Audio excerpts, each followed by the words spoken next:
আগুনে পড়লে মানুষ পুড়ে যাবে, মারা যাবে। আল্লাহ কয় ইব্রাহিমের মতো ভরসা করে দেখ। ইব্রাহিম নবী যখন ভরসা করছে আগুন আর আগুন নাই, ফুলের বাগান হয়ে গেছে।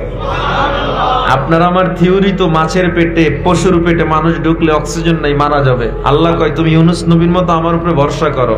যে ইউনুসকে আল্লাহ 40 দিন বাঁচাইছে, সে আল্লাহ আপনাকে আমাকে 40,000 বছর বাঁচাতে পারে কিনা?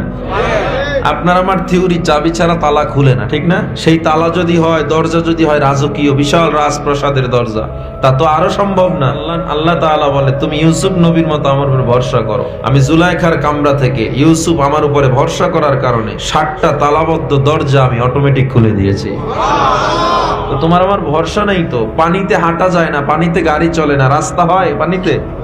আল্লাহ কয় মুসা নবীর মতো ভরসা কর, নীল নদের মতো তোর পানিও আমি রাস্তা বানায় দিব। তাহলে আপনার আমার থিওরি আর আল্লাহর চিন্তা কখনো এক না।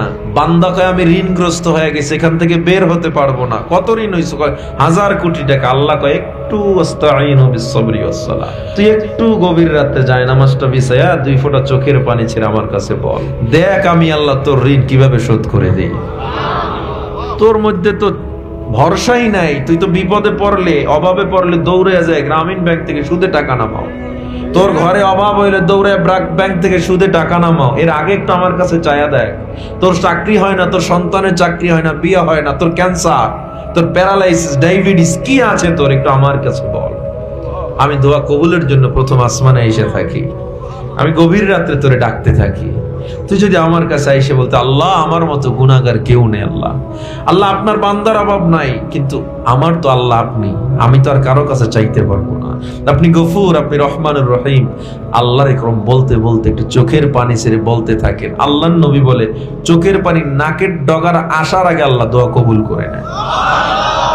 কিন্তু আমরা আল্লাহর কাছে চাই না। আমরা মনে করি এই বিপদ থেকে বাঁচা সম্ভব। এক সাহাবীর মাথায় উকুন ছিল। কি ছিল?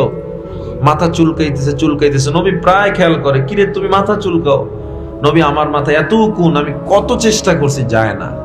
আল্লাহর নবী বলে তুমি আল্লাহর কাছে বলছো? ওই উকুনের কথা আল্লাহরে বলবো, এটা হয়? তখন আল্লাহর নবী বলেন উকুনের কথা না, জাররা থেকে জাররা পরিমাণ কোন বিষয় আল্লাহর ইলম থেকে খালি না।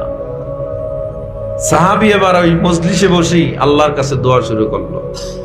পরদিন আসছে আল্লাহর নবী, জিজ্ঞেস করে কি অবস্থা? কয় নবী আমার 16 বছরের উকুনের জ্বালা একদিনে শেষ।